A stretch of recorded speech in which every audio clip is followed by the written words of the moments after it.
The smell of antiseptic always makes me gag now. That and the relentless rhythmic beep of the machines they had me hooked up to. My side throbbed, a deep, insistent ache that no amount of morphine seemed to dull completely. But every time I winced, I'd tell myself, "It's worth it. Caitlin will live." My name is Hope, by the way, and I guess for a while there, I really lived up to it. Just 3 weeks ago, I was on a stage, lights blazing, music thumping through my bones. Dance wasn't just something I did, it was who I was. Years of training, auditions, near misses, and then finally the call, a spot in a touring contemporary dance company, my dream. I'd floated through those first few rehearsals, every muscle singing, every leap feeling like flight. Then came Mom's frantic call.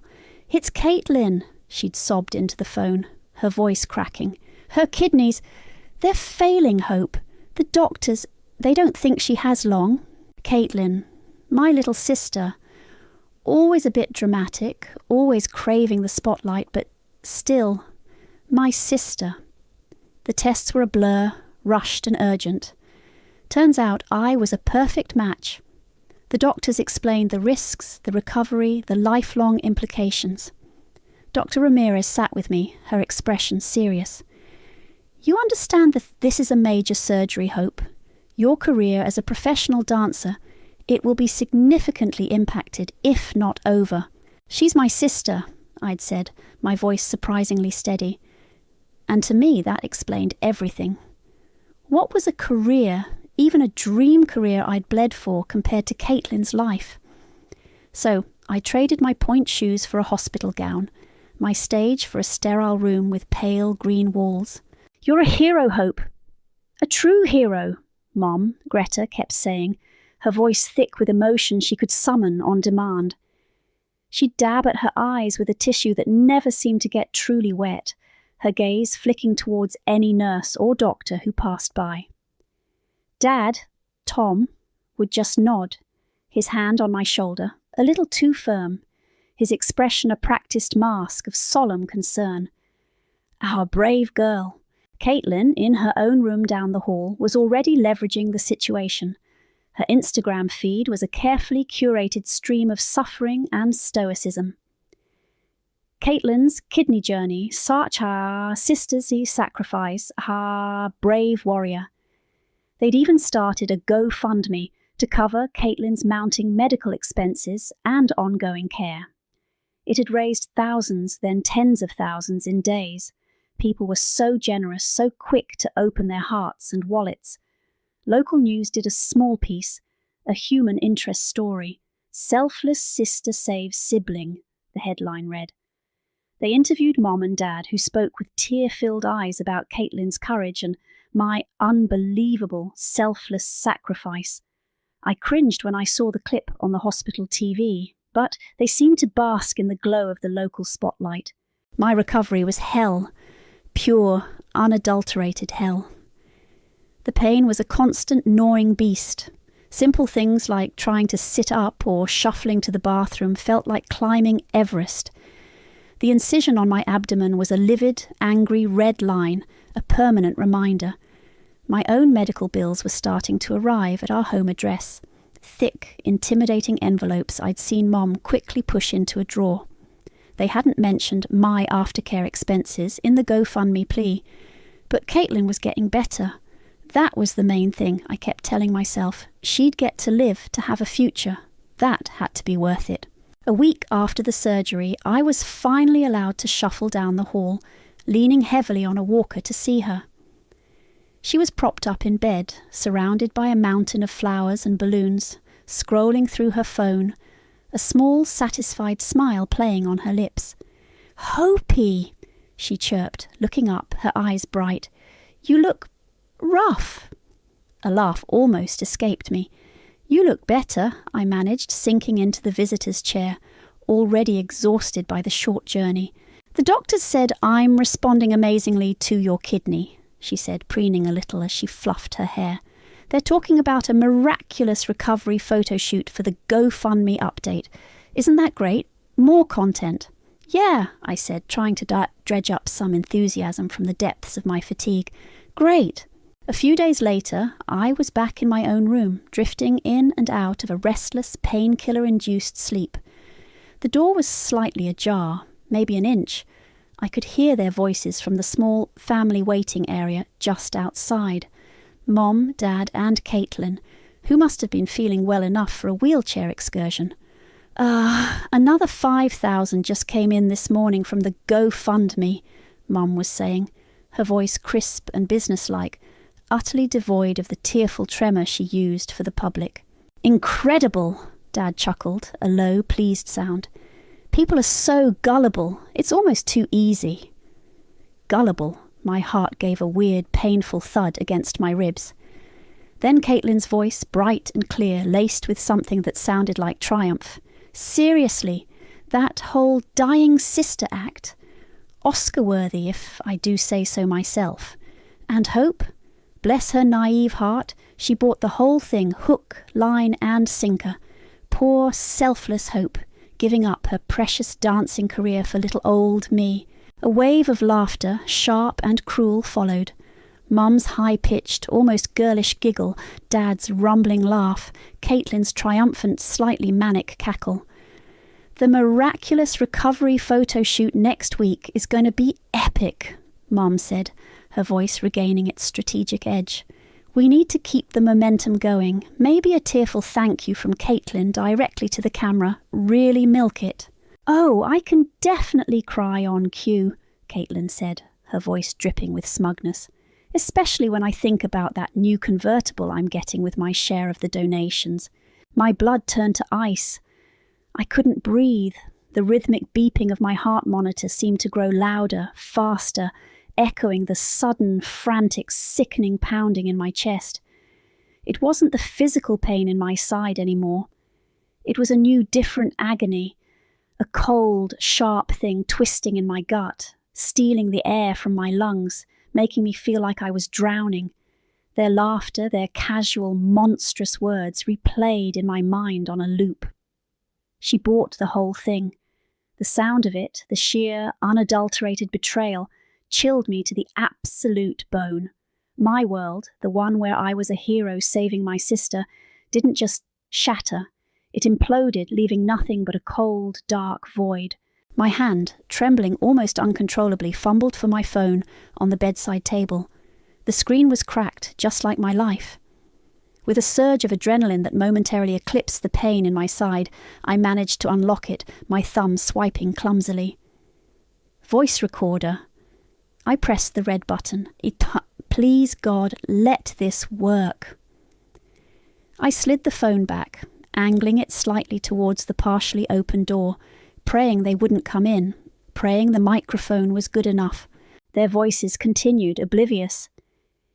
And the beauty of it is, those faked hospital letters Dr. Peterson's dodgy cousin cooked up.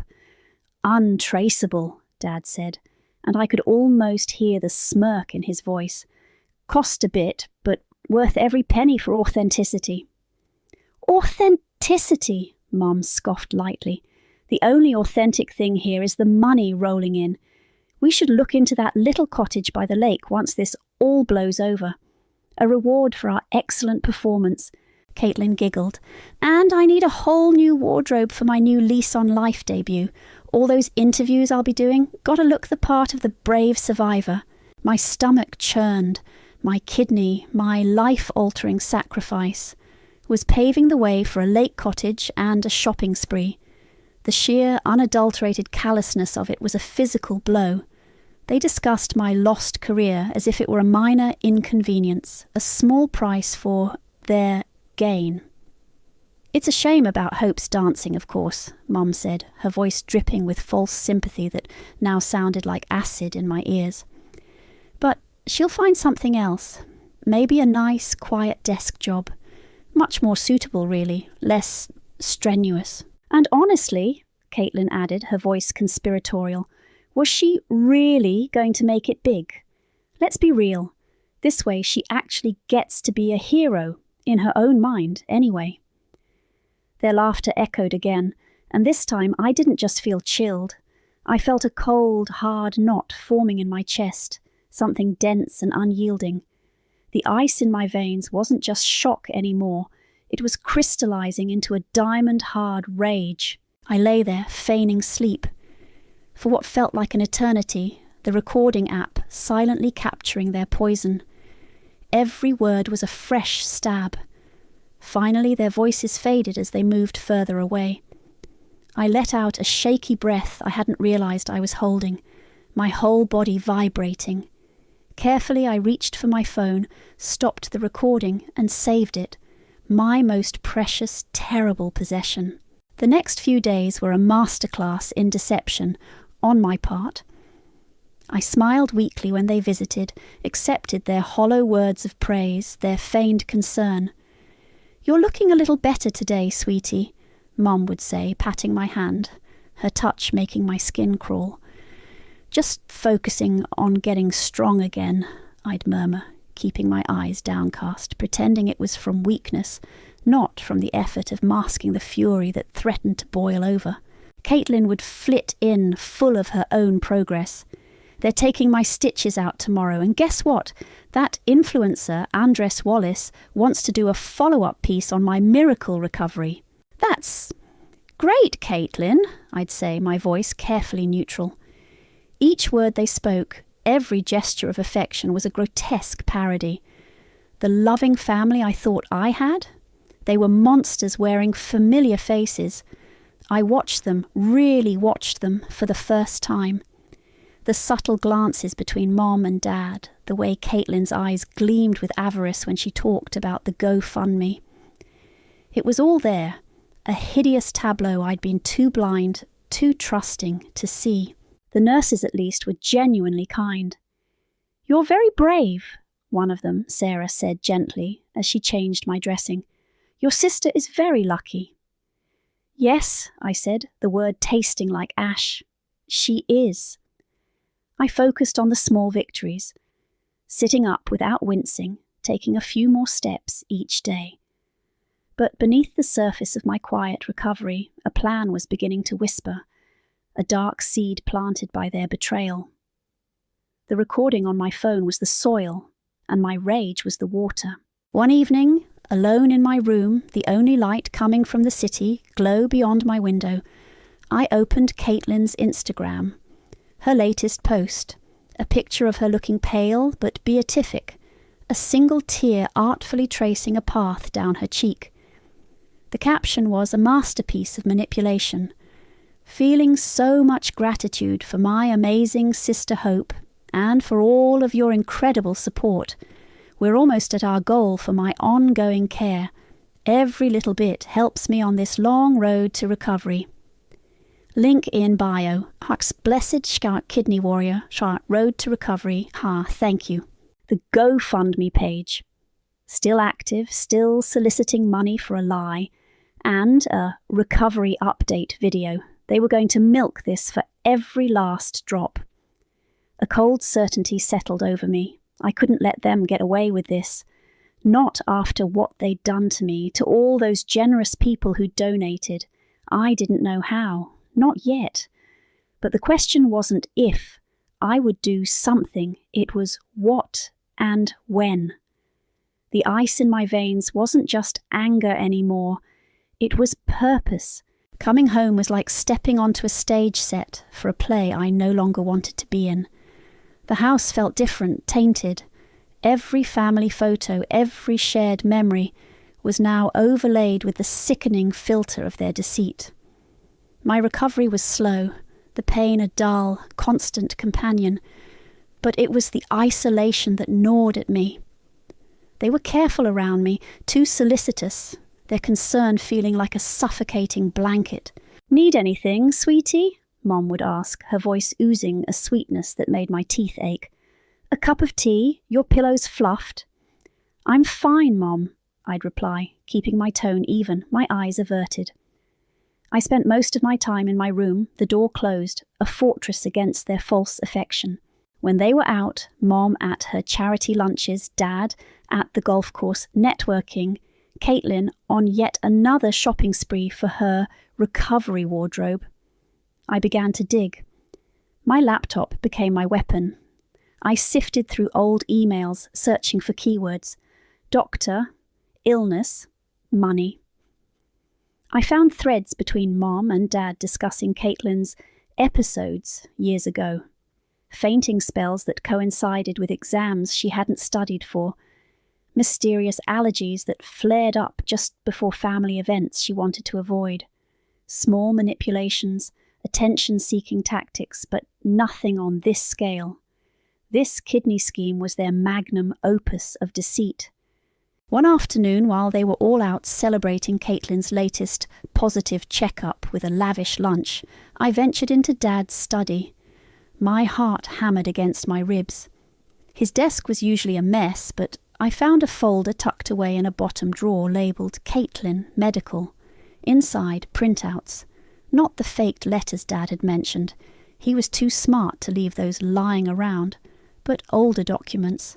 Bills for specialists. Notes from doctors about symptoms with no clear organic cause. Suggestions for psychological evaluation that were clearly never followed up on. And then a more recent, hastily scribbled notepad page. A list. Kidney, most sympathy. Liver, too complex. Heart, too risky. Underneath, hope, perfect match. Won't refuse. They chose this. They specifically chose a kidney donation because it was dramatic, because it would tug at heartstrings, and because they knew me. They knew my love for Caitlin, my inherent need to help, would make me the perfect, unquestioning donor. They hadn't just stumbled into this. They'd engineered it, with me as the primary disposable component. The medical bills for my own aftercare were piling up on the kitchen counter, addressed to me. Mum would glance at them, then pointedly look away. "Oh, those. We'll sort them out later, dear. Caitlin's needs come first right now, you understand." Not a single cent from the tens of thousands they'd grifted had been allocated to the person who'd actually sacrificed a part of her body. My best friend Ezra called. "Hey, stranger, heard you were back home. Can I swing by, bring crappy takeout and even crappier jokes?" His familiar, easygoing voice was a lifeline. "Please," I said, the word catching in my throat. When he saw me, his smile faltered.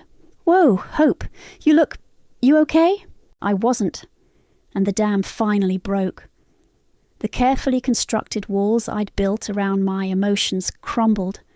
The story spilled out, punctuated by tears I couldn't stop. Tears of rage, of grief, of utter, soul-crushing betrayal. He listened, his expression shifting from concern to disbelief, then to a quiet, simmering fury that mirrored my own. "What?" he kept saying, his voice low and dangerous.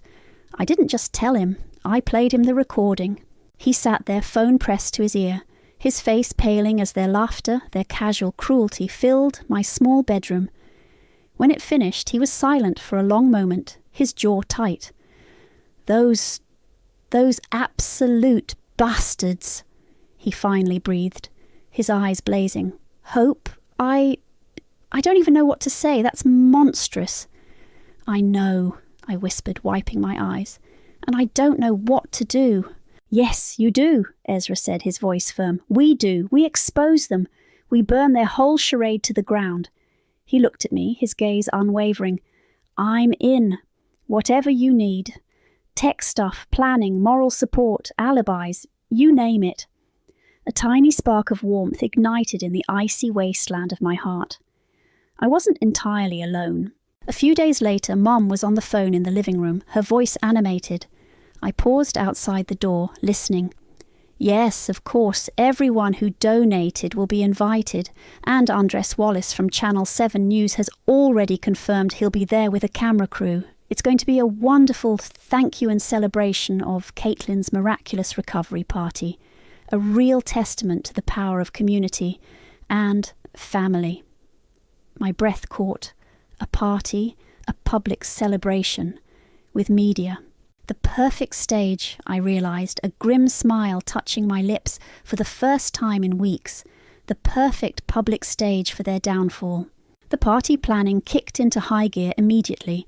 Our house, which already felt like a meticulously curated stage set, became even more so. Mum was a whirlwind of activity, barking orders into her phone at caterers, florists and rental companies. Yes, the grand marquee for the garden, obviously, and I want fairy lights, thousands of them. It needs to look magical, celebratory. The guest list, she announced proudly at dinner one night, was nearing 200. All the major donors, of course, some local business owners who've been so supportive, and Andres Wallace is bringing a +1, his producer apparently, maximum exposure. Caitlin, meanwhile, was living her best fraudulent life.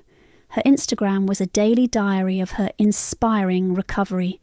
Selfies in new outfits captioned, "Feeling stronger every day, a road to her recovery blessed." Videos of her taking tentative steps in the garden, always with perfect lighting and a wistful expression, and endless thank yous to her amazing supporters. She even did a live Q&A talking about her new lease on life and how she planned to use her experience to inspire others. The hypocrisy was so blatant, so sickening, it made my head spin. "You should do a little speech too, Hope," Mum suggested one afternoon, not looking up from her seating chart. "Just a few words about how proud you are of Caitlin, how happy you are that your sacrifice paid off." "I'll think about it," I said, my voice carefully neutral. Oh, I was thinking about it, all right. Dad was the outlier in this festival of deceit. He seemed quieter, more subdued. He'd hover near me sometimes, a strange, unreadable expression on his face. You feeling all right, Hope?"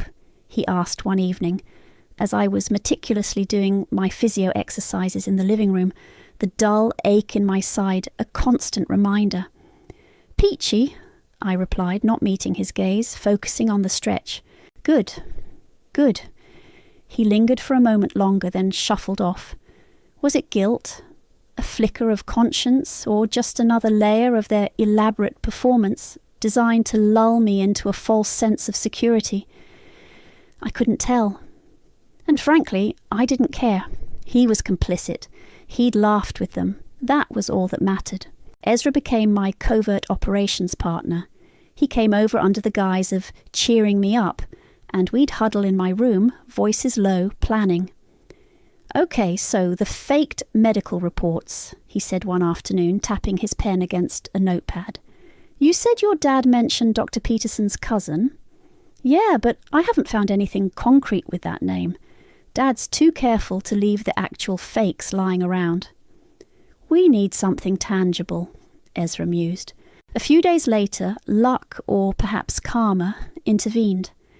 I was taking out the recycling when I noticed a crumpled piece of paper at the bottom of Dad's office bin, partially obscured by junk mail. My heart rate picked up. Smoothing it out, I saw it was a printout, a draft of one of Caitlin's symptom lists for a specialist visit that never actually happened, full of exaggerated claims. At the bottom in Dad's handwriting was a scribbled note, "Cross-ref with Peterson's final version, ensure consistency for GoFundMe narrative." "Ezra, look at this," I said, showing him the paper when he next visited. His eyes lit up. "This is good. It's not the faked report itself, but it's a direct link to them crafting the narrative, referencing a final version. It shows intent, premeditation." He took a photo of it with his phone. "We can definitely use this."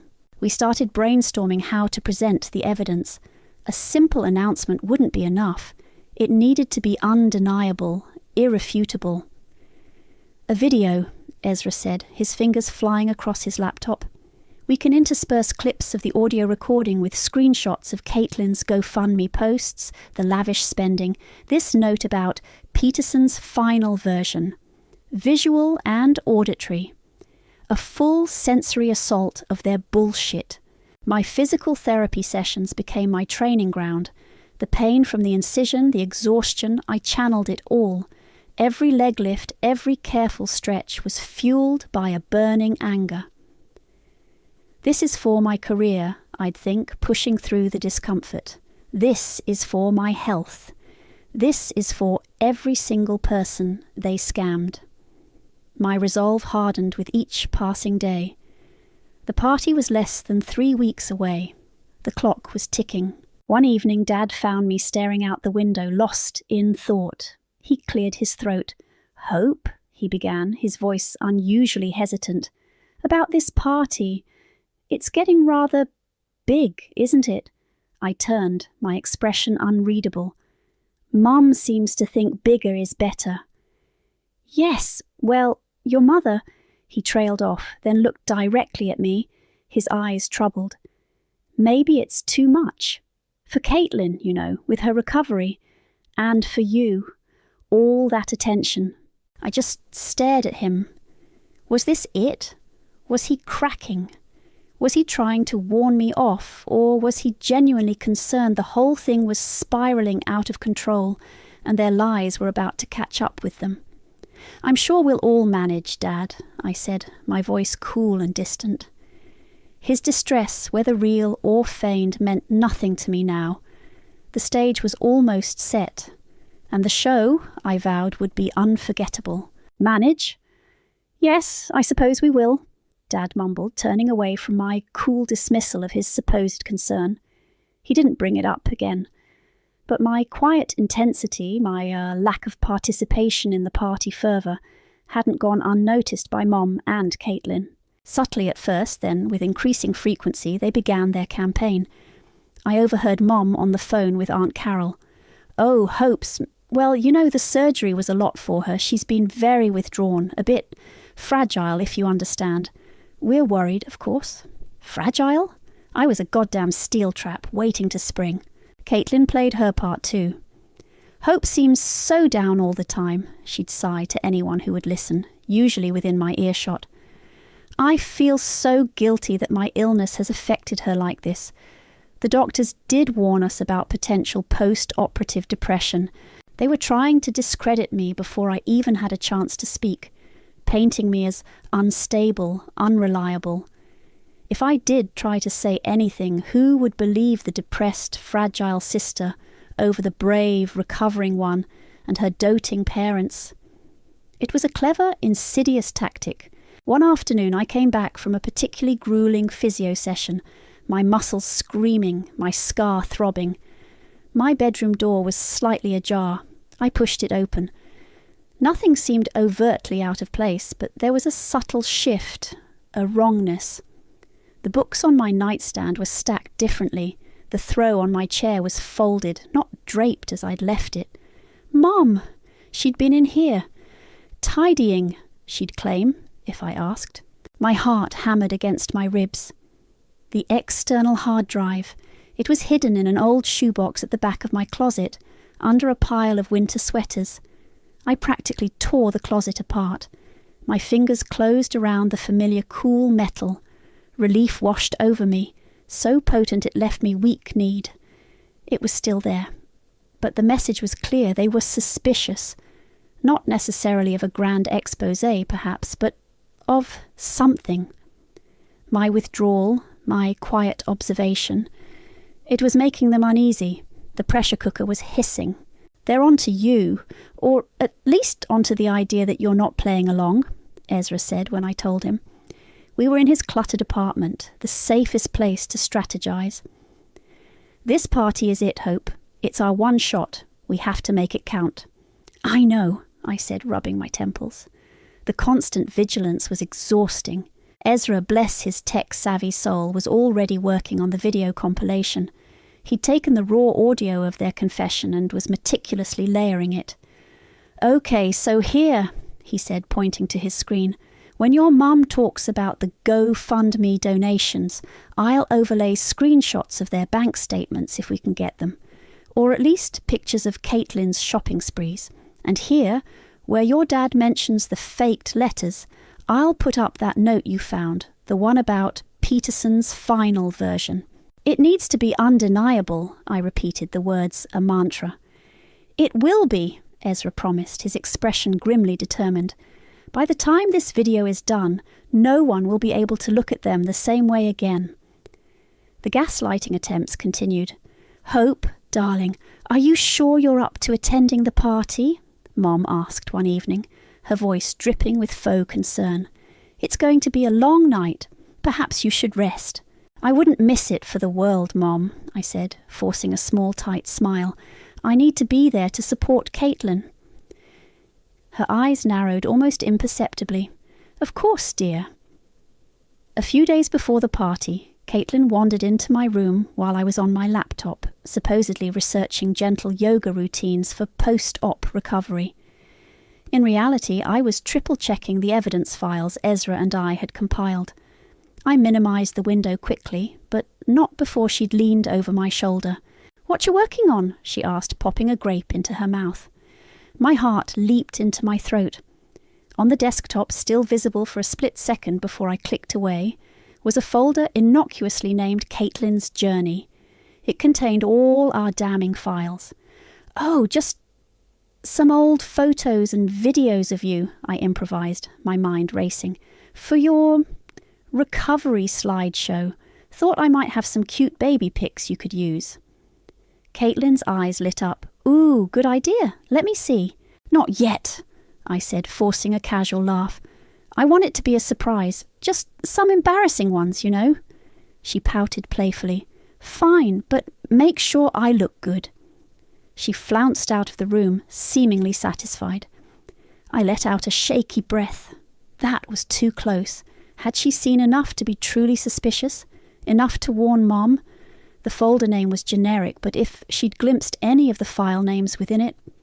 confessionaudio.mp3, GoFundMe, discrepancies.docx, faked letters, evidence, JPG.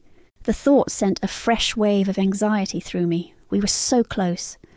I couldn't let them derail this now. The final week before the party was a surreal blur. I moved through the days like an automaton, a polite smile plastered on my face, an inferno of resentment raging beneath the surface. I helped Mom arrange flowers. No hope. The white roses go here, for purity and gratitude. And listened to Caitlin practice her tearful thank you speech in her bedroom, her voice echoing with false emotion. Each act of feigned normalcy was a twist of the knife, but also a necessary camouflage. They needed to believe I was still their docile, heartbroken, but ultimately supportive hope.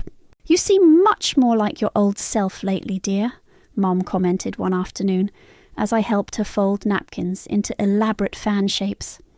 "Just trying to focus on the positives," I said, my voice even.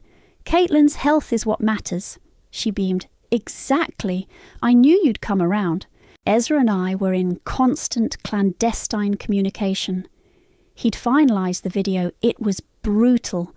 The audio of their laughter, their callous dismissal of my sacrifice, their gleeful plotting. It was all there, interwoven with damning visuals. Screenshots of Caitlin's extravagant purchases made just days after large GoFundMe deposits.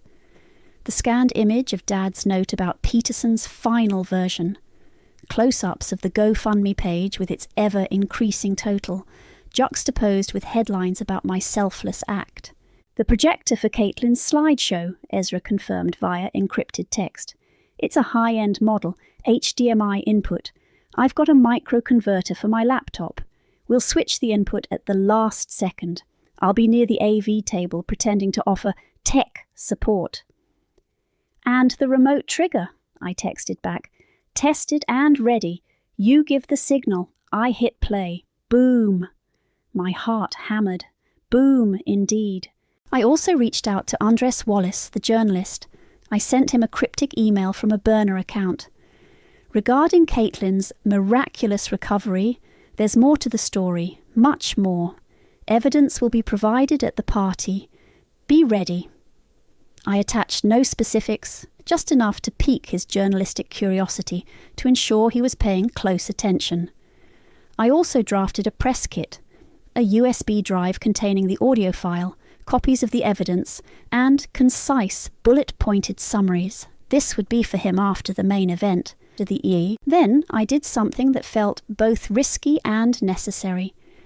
I contacted a few of the people who had made substantial donations to the GoFundMe, people whose names Mom had proudly dropped. I chose individuals who lived out of town, who wouldn't be at the party, minimizing the risk of them tipping off my family.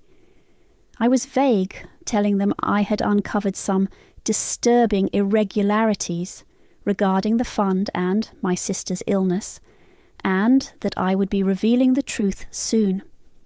I asked if, should my information prove credible, they would be willing to provide a statement about how they were misled. The responses were cautious but intrigued. A few agreed. Their words, their sense of betrayal, would add another layer to the fallout. My cousin, Willow, who lived a few states over, had always been the sanest member of our extended family. She'd sent a polite get-well-soon card for Caitlin, but hadn't donated, her scepticism a quiet hum in the background of my family's dramatics. I sent her a message. Big things happening at Caitlin's party. You might want to keep an eye on social media that night. Her reply was swift. Figured something was up. You okay, Hope? Seriously. Getting there? I typed back. Her simple, genuine concern was a balm. The night before the party, I stood in front of my bedroom mirror. My reflection stared back. A stranger I almost didn't recognize. The scar on my abdomen, usually hidden, was a pale, puckered line against my skin. It no longer felt like a badge of honor, a symbol of sisterly love. It felt like a brand, a mark of their deception. My eyes, though, held a new light, not the soft glow of the aspiring dancer, but the hard, determined glint of a woman on a mission. Exhaustion was etched into the lines around my mouth, but beneath it there was a terrifying, exhilarating resolve. There was no fear left, only a cold, clear purpose. This wasn't just about revenge anymore. It was about justice. It was about reclaiming what they had stolen from me, my health, my career, my trust, my very identity. Morning dawned, bright and sunny, perfect party weather. As I came downstairs, Mom intercepted me in the hallway. She pulled me into a tight, cloying hug, her perfume overwhelming. "I'm so glad you're finally coming around, dear," she whispered, her voice saccharine sweet against my ear. "We were all so worried about you for a while there. It's wonderful to see you smiling again." She pulled back, her eyes scanning my face, a small, satisfied smile on her own. The condescension, the utter lack of awareness of the storm about to break over her head, was almost comical. It was the final drop of fuel on the pyre of my rage. "Wouldn't miss it, Mom," I said, my own smile feeling like a rictus. "It's going to be a day to remember." Oh, yes, it certainly was. The garden was a sea of pastel fabrics and polite laughter. Waiters circulated with trays of champagne and tiny, elaborate canapes. Mum, resplendent in a flowing floral dress, greeted guests with air kisses and pronouncements of Caitlin's miraculous strength. Dad stood beside her, beaming, shaking hands, playing the proud patriarch. And Caitlin, oh, Caitlin was the star.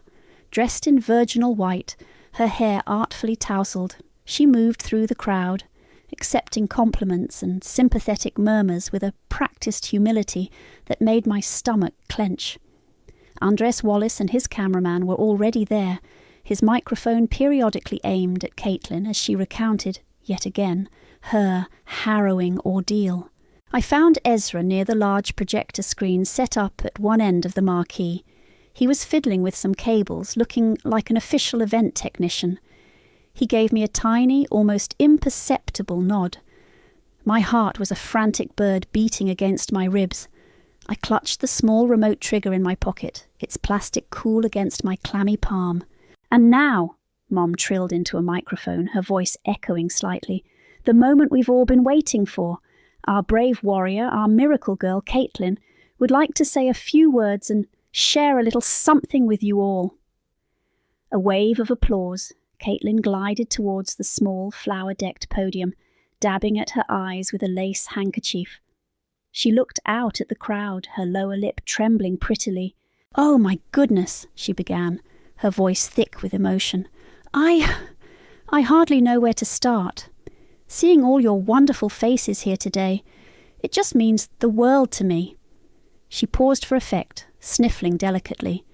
"This journey, it's been the hardest thing I've ever faced. There were days I didn't think I'd make it."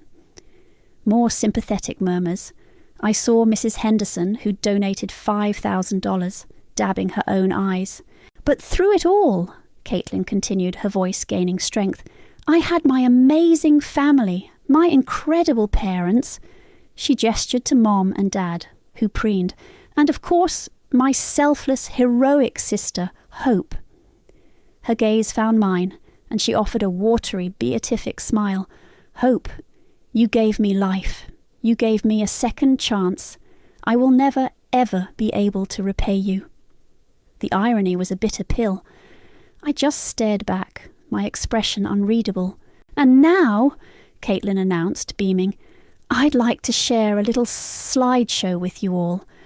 A few moments from my battle and my journey back to health." She nodded towards the AV table. "If we could dim the lights, please." The marquee lights softened. The projector whirred. This was it. My thumb hovered over the button on the remote. Caitlin turned expectantly towards the screen. "Here are just a few memories." I pressed the button. The screen flickered. But instead of smiling photos of Caitlin in a hospital bed, the first image that flashed up was a stark black screen with white text, "The truth about Caitlin's journey." A confused murmur rippled through the crowd. Caitlin frowned, turning to look at the tech table. That's not..." Then the audio started. My voice, distorted slightly by the recording, but clear. "Bless her naive heart, she bought the whole thing, hook, line and sinker. Poor selfless Hope, giving up her precious dancing career for little old me." Caitlin's triumphant cackling laughter filled the marquee. A collective gasp went through the crowd. I saw Caitlin's face drain of all colour. Her eyes, wide with dawning horror, darted from the screen to me, then to Mom and Dad. Mom's voice, crisp and businesslike, filled the sudden, stunned silence. "Another 5,000 just came in this morning from the GoFundMe." Dad's chuckle. "People are so gullible. It's almost too easy." The screen changed, showing screenshots of the GoFundMe page. The total climbing, juxtaposed with photos Caitlin had posted of new designer bags. A luxury spa day. More gasps. Someone near the front whispered, "Oh my God!" Caitlin's voice again, smug and cruel. "That new convertible I'm getting with my share of the donations." The faces of my family were masks of abject horror. Mum's perfectly made-up face was contorted in disbelief, then fury. Dad looked like he was about to be physically sick. Caitlin just stood there, frozen, her mouth agape. Mom lunged. "Stop it! Stop that right now!" she shrieked, scrambling towards the projector, but a couple of guests, their faces grim, moved to block her path. It was too late. The audio continued, relentless, Dad's voice discussing the faked hospital letters. Mum's dismissive comment about my dancing career. Caitlin's assertion that I wasn't really going to make it big anyway. Chaos erupted. People were shouting, "Scammers! Liars!" Mrs. Henderson was openly weeping, her face a mask of betrayal. Andres Wallace's camera was swiveling, capturing every horrified face, every damning second. My parents and Caitlin were trapped, exposed, their carefully constructed world crumbling around them in real time, under the glare of their own spotlight. I stood a little straighter, the remote still in my hand, watching the inferno I had ignited. A grim, terrible satisfaction washed over me, cold and clean. Amidst the cacophony, Mom's voice, raw and filled with venom, cut through the noise. She pointed a trembling finger directly at me. You'll pay for this, Hope. You've destroyed this family." As if on cue, the distant, unmistakable wail of police sirens grew louder, closer. Someone must have called them. Justice, it seemed, was already on its way. The arrival of the police turned the chaotic party into a full-blown crime scene. Flashing blue and red lights strobed across the panicked faces in the marquee, painting grotesque shadows on the pristine white fabric. Mum was still screaming, a torrent of abuse aimed at me, at the guests, at the police officers who were now calmly trying to restore order.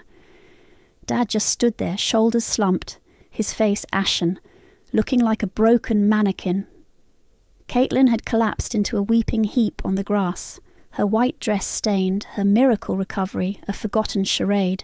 "Mum, if you could please calm down," a policewoman said to Mom, her voice firm but patient. "Calm down," Mom shrieked. "She fabricated evidence. She's trying to destroy us." "We have multiple witnesses and a rather compelling video, Ma'am," the officer replied, gesturing towards Andres Wallace, who was still filming, now with a detective by his side. I handed over the USB drive with the press kit to Andres, who nodded, his expression a mixture of shock and journalistic fervour. The next few days were a whirlwind of police interviews, legal consultations, and media frenzy. Andres's exposé, featuring snippets of my video and interviews with distraught donors, went viral. It was picked up by national news outlets. The story of the kidney scam family was everywhere. My family's carefully curated image was not just shattered, it was obliterated, replaced by one of greed, manipulation, and breathtaking cruelty. Arrests followed swiftly. Mom, Dad, and Caitlin were charged with multiple counts of fraud. The GoFundMe account was frozen, and authorities began the arduous process of trying to claw back the hundreds of thousands of dollars they'd swindled. Their assets were seized. The Lake Cottage dream evaporated. The new convertible was repossessed before Caitlin even got to drive it off the lot. I cooperated fully with the investigation, providing my recording, the documents I'd found, and a detailed statement. It was draining, reliving the betrayal over and over, but necessary. Ezra was a rock, accompanying me to meetings, deflecting intrusive media calls. Willow flew in, offering quiet support and a much-needed sense of normalcy amidst the madness. "Always knew they were a piece of work," she said, shaking her head as we watched another news report detailing their arraignment. "But this is next level." The public reaction was, as expected, intense. Overwhelmingly, people were supportive of me, horrified by what my family had done. Messages poured in. From strangers, from other victims of similar scams, from people who understood the depth of such a profound betrayal. There were, of course, a few whispers online, comments under articles suggesting I was too harsh, that I should have handled it privately. Privately, like they'd handled my kidney donation. Those voices were drowned out by the chorus of outrage against my family. There was an undeniable emptiness in the days that followed the party, once the adrenaline faded. The fire of revenge had burned so brightly, and now, with my family facing the full consequences of their actions, there was a void. The family unit, as I had known it, was gone, destroyed, and I had been the one to light the match.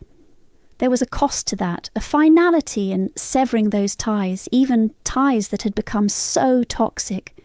No more Christmases, no more birthdays, no more shared history, however tainted, just nothing. Some of the recovered GoFundMe money, after a lengthy legal process, was directed towards my outstanding medical bills.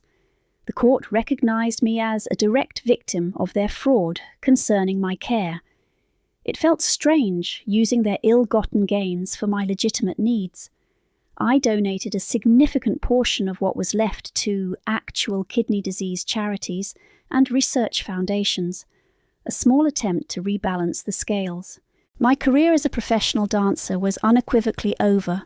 The physical toll of the nephrectomy, compounded by the emotional trauma, made a return to that demanding world impossible. But as one door closed, another, unexpectedly, began to creak open. I started writing, at first just journaling, trying to process the maelstrom of emotions. Then, encouraged by Ezra and Willow, I began to write my story, not just for myself, but for others. Finding my voice, a new way to express the complexities of what I'd endured. Sometimes I'd catch my reflection and my gaze would drift to the faint line of my scar. It was no longer a symbol of a naive sacrifice for a monstrous lie. It was a battle wound, a reminder of the day I stopped being a victim and took back control of my life, my narrative. The future was still uncertain, a vast, unwritten page. But for the first time in what felt like an eternity, it was mine to shape, free from their suffocating shadow. Karma, I reflected, had a funny way of circling back. It might take its time, it might travel a winding path, but eventually it always found its mark. And in the quiet aftermath of the storm, there was a strange, unexpected peace. The peace of justice served, and a new dawn breaking.